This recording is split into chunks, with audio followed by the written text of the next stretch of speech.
Hello, Robert, and welcome to the Hidden Why podcast. Great to have you here, mate.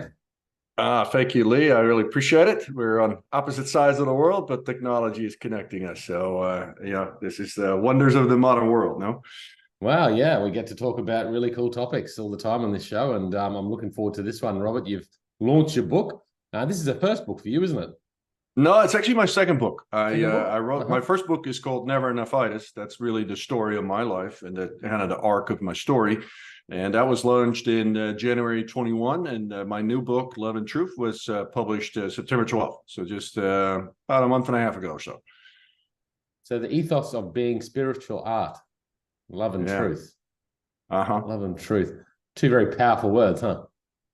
Yeah, and it's kind of an interesting background. So that's been my personal mantra for some time. And as I was really going deep into the spiritual path and studying all the ancient wisdom traditions, I got very involved in yoga, and that was one of the practices I was really deepening myself into. I became a yoga teacher, and one of the things I noticed in these as I was going through this, and I was going through quite a bit of turbulence in my life. And I noticed that lovingly, but a lot of these yoga instructors, love and light, love and light, love and light. And I was like, life is not all love and light. Life's got a lot of darkness to it too. And so I was really just, not really taking that. And I said, what is it for me? And, I landed on this thing that for me, it's love and truth. I really want to find out the truth about myself, the truth about the world, the truth about all of it. And so that became the love and truth. It's kind of like my mantra. And then I had a big download, and this is my first fully channeled work. It came kind of through lock, stock, and barrel last April, and then I started writing it. And then the title was just obvious to me. It had to be Love and Truth. Okay, I like it. Bit of a backstory there, and Yeah. a fair bit to unpack too. Um, the word truth itself, what is truth? What is true and what is truth? I always think about that because it's perceived differently. I mean, you could say that rain is wet. That's the truth, right? But then is it 100% truth? Or Right. is it just a perception of our feelings of things? And then Yeah. you say, what is truth to you? Well, what is truth to you? What is the true Right. you? How do you find that? And I guess that's Right. what you unpack in your book, because you just said then, you had a big Yeah. download. What do you mean by a big download? Well, I mean, I literally I was driving to the beach, and I had when I had a big spiritual awakening in 2015. It was really the subject of my first book. What happened to me, because I was just riding a material wave. I was going for fame, fortune, and applause like everybody else, and quite successful. And I reached that proverbial mountain peak, and I was really disillusioned because I thought, the world had told me, if you get there, then you'll be complete and happy and Yeah. enjoy, and life is great. And I was like, well, I'm here now. And, and the disillusionment was like, well, I don't feel complete. I actually feel a huge void inside of me. And that, had to do with my trajectory as well. I swam with the sharks. I became a shark myself. And so anyway, going back to truth, I mean, the first chapter of my book is actually called Universal Truth. And there I go Mm. really, really deep into what that really means, because you and I and every other person, all we can really truly access is our relative truth. But we are Right. all under the illusion that our truth is the whole and only truth, and everybody else is wrong. And this is kind of this very interesting conundrum that we get great misunderstandings in the world, And how because big is I that think now? Like that's pretty because powerful. Like right now, I it's think causing my massive divide. I think my God is true, and you think your God is true, and now we're going to fight about it. And I mean, I simplify it, but we all only have access to a subjective truth, Mm. because we can only see it through our own lens, which is Mm. very heavily colored by our experiences of our life, the culture we grew up in, our upbringing, our exposure to various different things. But there is such a thing as universal truth. There are some things that are beyond our relative truth. And we know those things actually, because they're independent of any time, geography. They're independent of they don't change over time. And for instance, if I say a statement that is in every ancient wisdom tradition, like the golden rule, do unto your others as you wish to be done unto you. Well, there's a universal truth in that, because no matter how you attack that philosophically, we all know that to be true. Mm. I can teach my 5-year-old, and that's true to them. Now, we don't always live by it, right? And so there is universal truth in this universe, Yeah. but our perception of it is always a relative version of it. And Yeah. this is, and once we're aware of that, there's a great revelation in that, because now we can be in the world, and I'm really attached, because we're usually very attached to our own truth. But now someone else says something that I might find offensive, or I don't agree with it. But now I can take this perspective. Well, that's just their relative truth. Mm. And it doesn't necessarily change my relative truth, and I don't necessarily need to convince them or any other truth. Yeah. And then we can also kind of peel that onion, like, well, how did they arrive at that relative truth for them? Right. And so it opens up a lot of doors when we start kind of, unpacking this thing called truth or truth. If we can talk about these things, because what you're talking about there, I guess part of me thinks that there's this internal truth and this idea of truth that it doesn't really matter to the rest of the universe. It's just within trying to figure out that internal truth. But then, excuse me, there's other truths out there that matter to everyone, the collective. And at the moment I see in the world, and I was just talking to a friend last night on the phone about this, there's my truth and your truth. And right. I'm just not going to even listen to your truth because I don't care about it. Mine's the right truth. Right. And there seems to be this big divergent, and COVID was one of those, right? Where people 100%. Had two different 100%. Opinions. Yeah. And if you're on the other side of the fence, the other party didn't care. They didn't want to listen. Yeah. Because they knew that they were in the right truth. Yeah. Well, and now let me add the layer to it. And COVID is a great example. Especially in kind of the modern media and politics, we like to make everything binary. And life is really complex. This universe is really complex. There's very few things actually that are really truly binary. And so when you have complex matters and you try to make it a yes or no, and if you're on the opposite side, now you're my enemy, there's great danger in that. And we saw that in the COVID, right? Because now, I take my position on this side of the fence, and now by definition, you must be wrong. And not only wrong, now I'm okay to vilify you. I'm okay to maybe even put you in a camp, or, whatever I thought was the right, or you could be forced to do something. And, this is where relative truth really becomes dogma, and it becomes militant. And so, the more we can loosen up our own relative truth and say, well, I'm just looking through the world through this lens, this prism. And in my case, it's called Robert Althuis, who was born 52 years ago in Holland, and he lived there and was upbringing, and that culture kind of had an imprint on him. And then he started traveling the world, and now he's been an American for 30 years. And all these things color the way I look at the world. But just imagine this same soul or whatever, animates this guy called Robert. Well, what if I was born in the Middle East? And, I was born a Muslim and I was raised in that culture. Well, life in the world is going to look very different to me.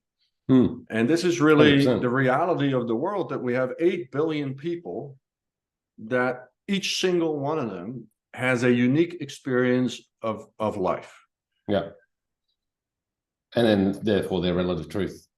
And their relative truth is going to have nuances that, some of it we will never understand.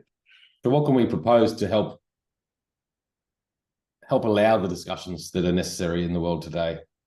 Well, I think the first kind of step, or just acceptance, is that, just because my relative truth looks like X doesn't necessarily mean someone else's relative truth is wrong.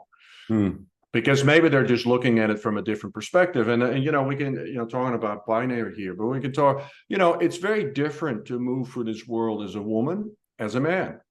It's just a different experience. Your physiology is different. In various cultures, you're treated in a very different way. Even though, there's been much progress to level the playing field, there's still a very different experience. I mean, just our biology is different. We're wired different. And so, to think that a woman is going to see the world exactly the way you do as a man is kind of illusionary, because it's a different experience. It's a completely different experience. And here I am. I'm a 6'5" white guy with blue eyes that immigrated to the United States. But I can promise you that my experience coming from Holland, having a European background, was very different from an immigrant that came maybe from Africa, from the middle of Nigeria. his immigration experience in the United States was fundamentally different than mine. Not that he's better or I'm better, it's just different. Yeah. And so, we can look at the world and say, well, everybody is colored and basically tainted by their experiences throughout life. And these things are going to color us in the same way that when, we have a relationship or a divorce that ends up, breaking our heart, we are now scarred by that. Now, we might still be able to heal that and go into our next relationship, but we will always bring that experience. There's a remnant of that. 100%. Yeah. And, if we grow up in poverty, then, that's going to color us in certain ways because it's an experience we carry with us. Where, if I'm born into privilege, I don't necessarily have that lens. I mean, that fog is just not on my lens. Yeah. And so there's various ways that we carry our own kind of luggage through the world. And the first thing to realize is that, everybody is fighting a hard battle. That's Plato's words, so we can be compassionate towards other people. And my general perception is that hurt people hurt people. So whenever we see someone that has anger and hate and violence and those expressing those types of things, then usually there's a lot of pain there. There's a wound there. There's something there. And so instead of fighting them on their relative truth, you could ask a question. How did they get there? What happened to them? How did they develop that view on life, that vantage point? How are they seeing life? Now, we can never walk a mile in anybody's shoes, but it's sure good to try. To seek to understand, be open-minded.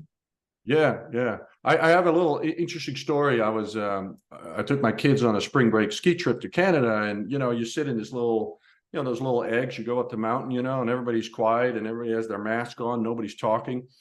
And I had this little thing with my kids. I said, I'm going to do a little game.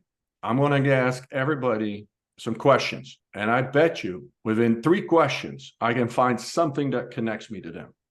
And so I had this game, and I would ask these strangers, these perfect strangers, some questions. And every single time on the second or third question, there was something and it could be like, we both like soccer, or, or we've both been to some place, or it doesn't matter what it is. And my point to make to my kids was, if you can connect with someone and see the humanity in them, it's very, very, very difficult at that point to hold on to hate and anger and prejudice, because now you see him as a human being, right? And we see this, right now in the world where people are so lost in anger and hate and those things that they can't even see that anymore in their fellow human being. They can't see the sacredness of life anymore. Yeah.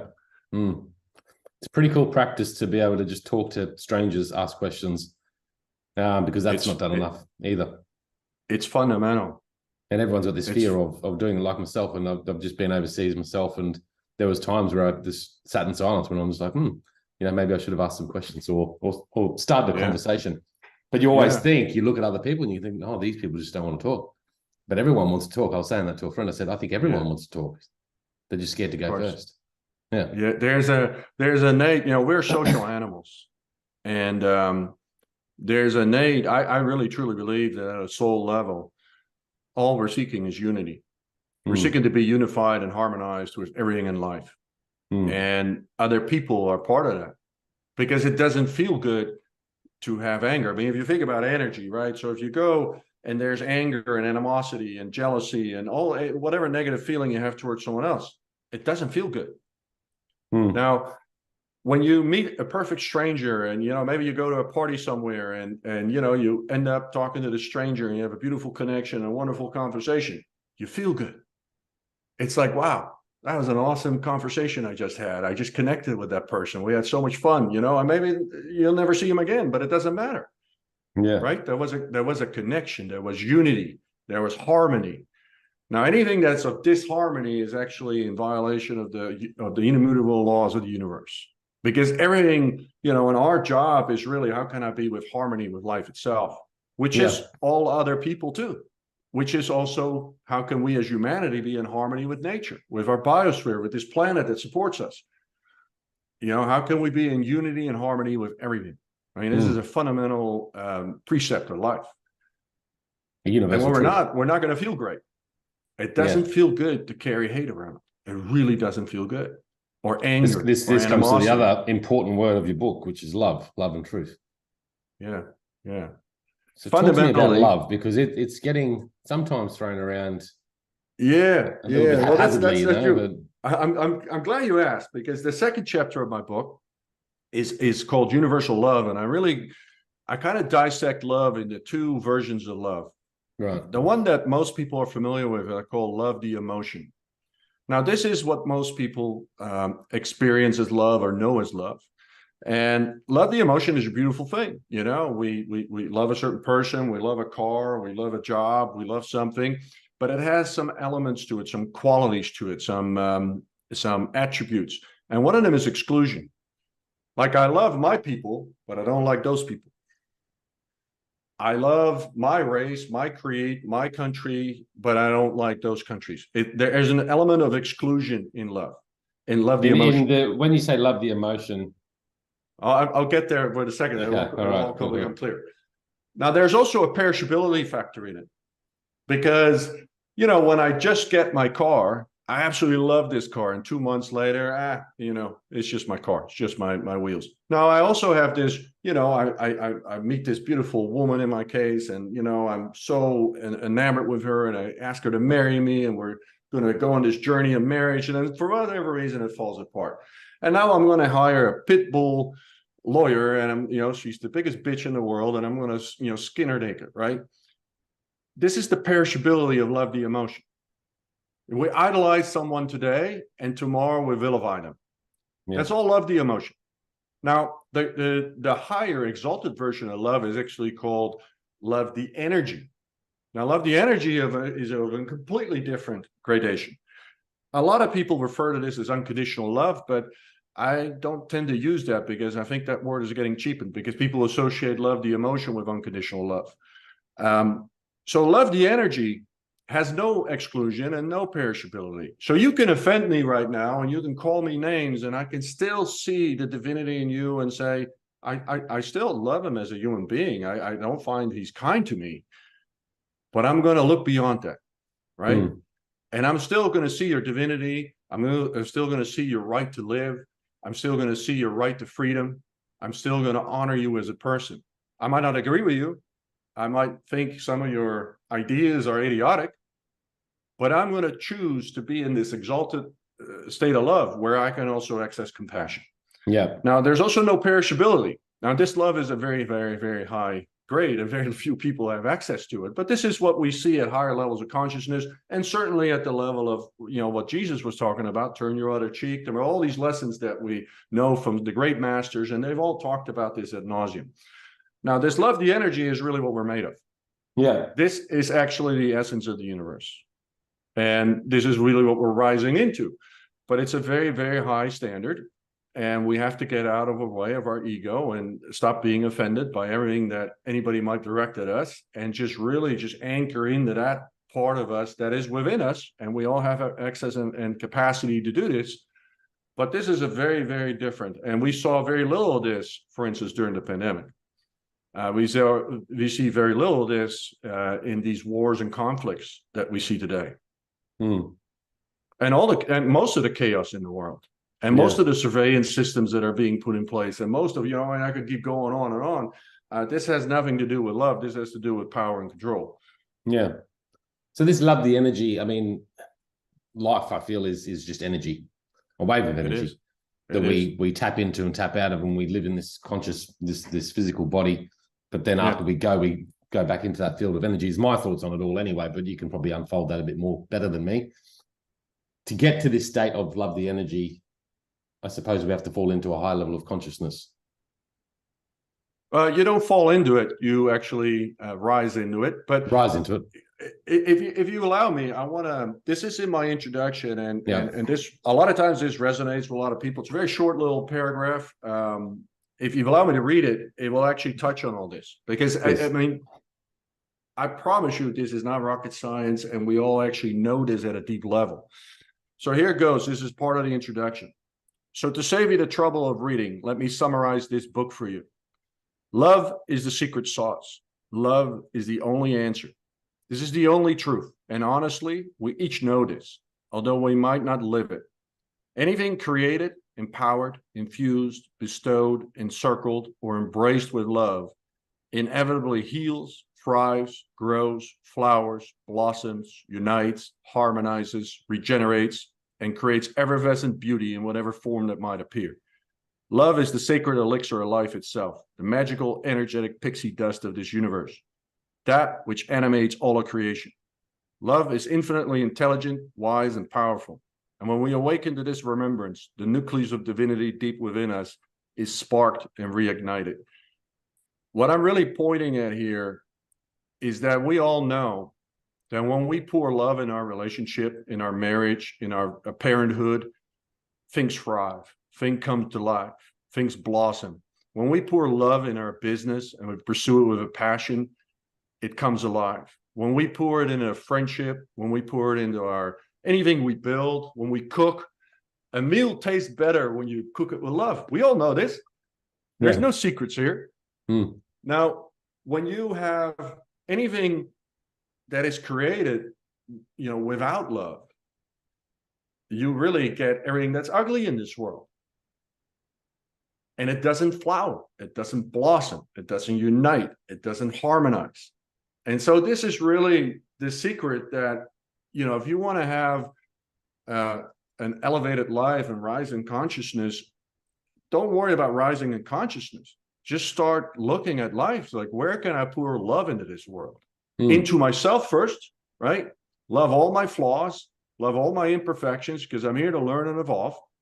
And then where can I pour love into this world? Where can I pour love into my relationship? So when it's not going so well in my relationship, instead of trying to find fault and blame and have harsh discussions, okay, where can I love harder? Because I know that's the sacred elixir. I know that will always turn everything around, and it will provide me with answers that are of a far higher intelligence than anything that hate, anger, animosity, pride, greed, any of those things will ever deliver to me. So, it sounds maybe corny, but I promise you, if you look at anything that's successful, that's beautiful, that's of beauty, whether it's a relationship, a building, architecture, art, music, it was created with love. Yeah. Does sound corny, but I like it. It's pretty powerful. And when you were talking, then I was just like, relationships or people's turmoil that they might be going through. The world seems to be triggered this way about, okay, well, what's wrong with these situations? What's the negatives? Let's focus on that and see how we can, rather than approaching as what can I actually do to put more love into it?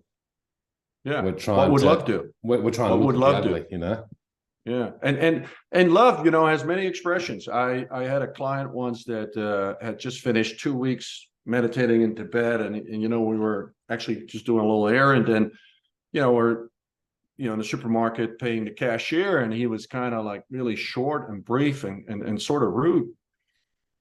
And I kind of looked at him and I said, I don't think the meditation worked very well. And he said, what do you mean? I said, imagine if you are just kind to her and just good to her, right? And you give her maybe even a little compliment if you feel good. She's going to light up inside. She's going to be happy. She's going to be serving the next customer with a smile on her face. That is going to touch that next person. I'll give you, a contrary example. There was this joke once on Facebook, and everybody was laughing about it. There was this guy in the line, the drive-through at McDonald's, and someone was honking behind him or whatever, impatient. And so he went up to the counter, and then at the first counter, the story was, I paid for her breakfast. And, I thought, no, maybe that's going in the right direction. Maybe he's just going to give her a smile. And then he went to the pickup counter and he took her food. And everybody was laughing on the Facebook comments and all that. And I said, well, think about it. Clearly, when someone is, honking the horn and she's angry and she's screaming, she's already not having a great day.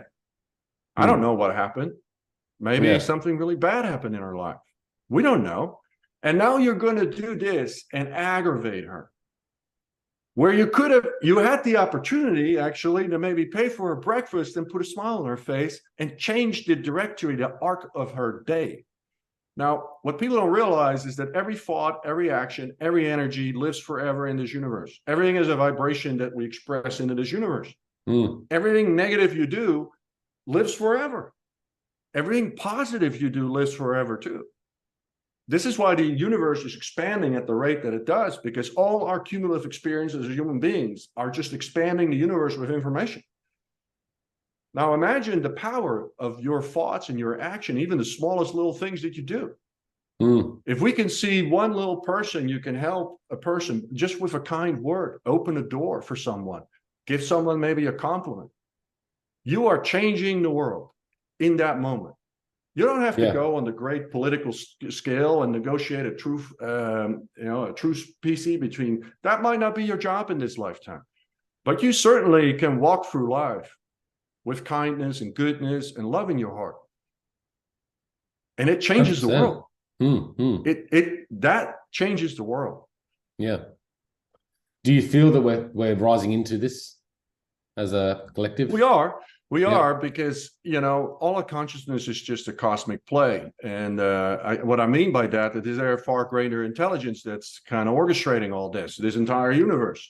And you can call that God or creator, you can call it whatever. I'm not attached to labels, infinite intelligence, or you can call it unified field, which what they call it in quantum physics. So whichever way you want to call it, there's an infinite intelligence that is guiding all this, because it simply cannot be random. There's nothing random. There's no flukes. There's no accidents, right? And there is a process that is very large in scale, far beyond our kind of the aperture of our awareness of how grand this is. Now, we are rising, and we are being confronted at the moment throughout all these times, with ourselves. It's a mirror. The outside world is all it is a mirror of our collective consciousness. And so when we see a lot of ugliness in the world and we see these terrible things, the real question is, what part of this is within me? Where do I participate in this? And of course, I'm not naive. I mean, there's certain actors that are doing their very best to drag us into, very dark places. But still, we have the power to rise above that, because we can just pierce through it by just seeing and really developing our own sovereign critical thought, and emanating that power into our own expression in life, which is part of my book. Is we're all spiritual poets. We're here to express our spiritual art on the canvas of life. And how do we do that? Well, we do it through our daily life on the earthly realm. So we do it through relationships. We do it through our jobs, our careers, our hobbies, our being here in the world is how we express our spiritual art onto the canvas of all creation. Yeah. I'd love to. I'm very optimistic. Let me say, I'm extraordinarily optimistic. Extraordinary optimistic. I like that. Yeah. And I'll tell you why, because it's inevitable. And this is the difference between power and force. Now, truth has power, and all falsehoods are based on force. And what I mean by that, if you have a balloon and you push it underwater, right? Now, imagine that balloon is truth, and it requires force to submerge that underwater. And force eventually runs out of fuel, and the truth will always rise. And so the truth of this existence, which is love, will always eventually prevail and rise, because it has innate power. And we know this because when we create something with truth, with love, right, we know it will inevitably create beauty. And whenever we do anything else. So all the things that we're seeing right now are the falsehoods of humanity. And they all have to do with dogmatic thinking. They have to do with identification with thought, identification with certain races and creeds and religions and things like that, which is an absolute truth. I mean, those are just truths humans created. And there's nothing wrong with having your own religion, by all means. But when you start taking your view of your religion as superior to anything else, now you're starting to create conflicts. And most wars have been over resources, religion, or prestige. This is where most wars come from. Well, I like that, the balloon theory, the rising of love. I mean, when you think about it, and this is where I think it'll get to, just quickly, everyone wants this level of love. It's within. Of course. So if we're feeling this anger and this hate, and it just boils to a point where people just go, this is not what it wants, because it's not going to create anything. Like you said, it's not going to create anything beautiful. So ultimately, the individual and then the collective will start to go, no, this isn't the right way. Yeah, How can we're we? gonna How we're can we? gonna we're gonna literally lean into what does everybody desire? Because human beings are really simple. We all want to be happy. We all want to Mm, have joy. We all mm, want to have freedom. We all yeah. want to live in dignity. We all want to feel that there's a level of justice in the world, fairness in the world. These aren't like, this isn't rocket science. Now, when you have a people that is generally has that level of, look at Switzerland. Switzerland is such an interesting country because in Europe, there's been wars for thousands of years. Mm, And for hundreds of years now, Switzerland has been able to extract itself completely from this. Now, I'm not saying that Switzerland is utopia, but it is a very interesting place yeah. because you don't hear a lot about mass killings in Switzerland. You don't hear a lot about strife in society. When you go to Switzerland, it's very organized. It's very, and I'm not saying it's a perfect society. I'm not saying it's there's no unhappy people. But when you look at it, it's like, wow, what are they doing over there? Because you don't hear that much discourse and that much civil unrest there. Mm, mm, Um, mm, and I think it's an example of a country that has started to move in a direction where it extracts itself from all wars worldwide. It does not take a position in any conflicts. It does not send UN soldiers to all kinds of different places. It won't get involved in conflicts outside its border. And that is a way of being for the Swiss. It's a way they see life, right? And so what would happen if all countries around the world will start adopting some of that, mm. It'd be right? amazing. Mm, And what if we then, really, really progressively start saying like, well, why are we still building all these weapons and tanks and fighter jets and flight deck carriers? And why are we spending billions and billions and trillions of dollars on all this military industrial complex? And we have people in Africa or all around the world. We have almost 1 billion people on the edge of starvation. Why are we prioritizing that? mm, Right? mm. Is there more worthwhile causes that we could, allocate our intelligence or resources to? Mm. And when we start thinking about, how do we create harmony? How do we create unity? Well, the ingredients are quite simple. Everybody wants to be seen, heard, and loved. Mm. Every human being has just these very simple criteria, and it doesn't matter where you're born in this world. You will resonate to that. When you feel seen, when you feel heard, and when you feel loved, you will foster a connection with that person. Yeah, yeah. And you don't Mate, have to agree with that person to see or hear them or love them.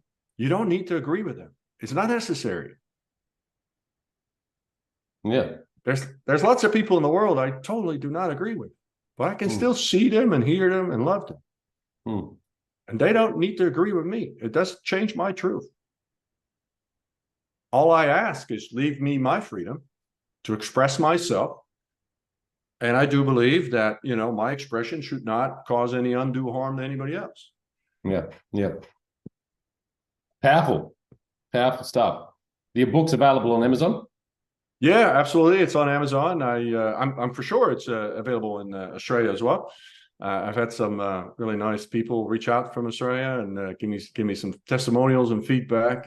So I think it's really relevant because Australia went through a very traumatic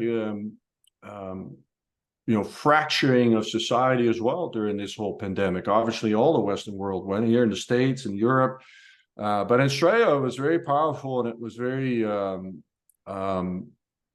because usually when I think, I lived in Australia for a year, I think, these are kind of the fair income folks, they're kind of easygoing. They've got a beautiful country. They got plenty of space. They only got 25 million people in the country the size of the United States. So, you got oodles of space, you got beautiful nature, you've got so many different, different levels of wealth and abundance beyond, just monetary. It's a beautiful people. And then, what happened? Because it was, some of the footage that I saw, it was very hard for me to reconcile the country I visited where I lived in 1991. I couldn't reconcile it. Yeah. And for that matter, I couldn't reconcile the United States in this period either. I immigrated here in 1999, 95. And what I experienced during the pandemic was like, I literally, what happened to this country didn't exist in this country 25 years ago. What happened? And then, you know, even when looking back at my native Holland, same thing. So, you know, I think for all of us, we have to kind of scratch behind our ears and say, what happened there? How do we run off the rails there? And how did we get in such state of separation and division? And how do we prevent it going forward? Yeah. I'd love to have you back on the show, Robert, to explore some of these thoughts, and particularly about energy and the cosmic planes. So let's organize a second time. I'm just an email away, Lee. I really enjoy these conversations, and I appreciate the exposure, and I love talking to you. So, you know, have me on as many times as you. Let's do it again. Have me on. Is there a website people can find you?